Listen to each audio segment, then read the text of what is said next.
In this series, on several occasions, I have discussed how amazing and powerful and wonderful oxytocin is. It creates strong bonds and social ties. It bonds babies to their mothers and increases lactation. It bonds women and less so men to their partners and creates a community bond. It encourages sharing and giving and altruism.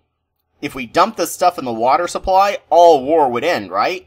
Well, not quite.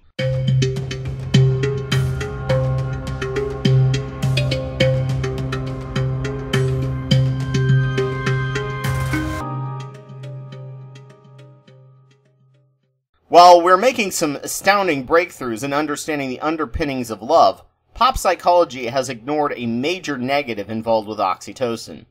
Love can never be a bad thing in the minds of the average person. While it increases bonding strength with an individual or group that you have had first-hand experience with, it has actually been shown to make you less trustful toward people who are not part of your bonded group. This can be local, racial, friends, family, political, and national. Anyone you have a strong love for makes you less trusting of people that aren't the same thing as you or the group you love. That's right, oxytocin can help in racism, nationalism, war, and discrimination.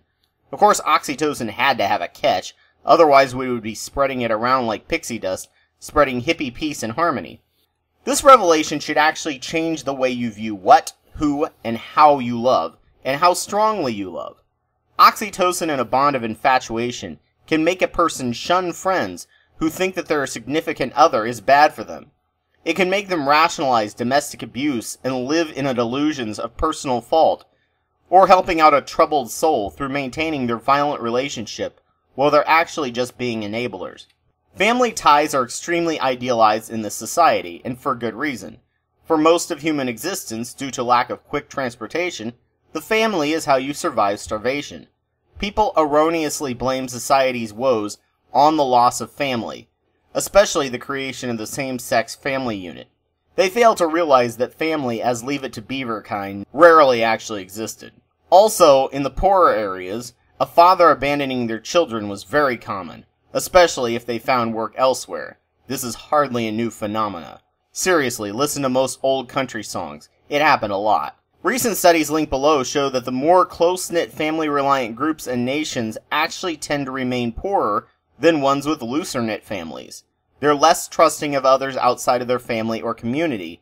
They are less trusting, involved, or reliant on government institutions, which makes it difficult for them to navigate the system or become politically engaged, and a family business is less likely to succeed because they rely on passing it down to the next generation, as opposed to basing their running of the business on actual merit.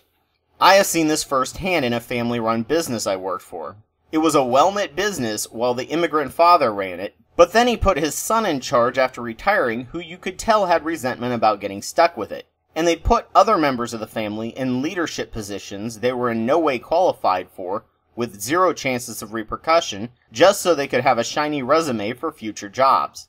Family bias leads to nepotism that can collapse and destroy not just a business, but a family, as the kids of the father with a great idea and well-run business were at each other's throats trying to climb the ladder with minimal effort. They went from a too tight-knit family to a completely unraveled one. Loving someone too strongly through blind emotion can have serious negative impacts. It can make you too clingy, too smothering, or make yourself a doormat. If you're deeply in love, it can make you see people who were your friends as the out-group, whose input on what they see as an unhealthy relationship appear to be people just attacking your happiness. Oxytocin is a wonderful yet dangerous drug. If we lived on a planet of 50 to 200 people, we would all live in happiness and peace and harmony with high oxytocin levels. We would be in an idealistic hippie commune. However, the higher the level of people get, and the more differences are thrown into the mix, the more dangerous oxytocin becomes, and the more warlike against each other we become. Hey there, thank you so much for watching this video. If you liked what you saw from my channel, please subscribe and donate to my Patreon. If you have evidence to counter what I say, please provide it. If you would like to see the rest of the videos in this series, please click the links on the screen. Thank you so much.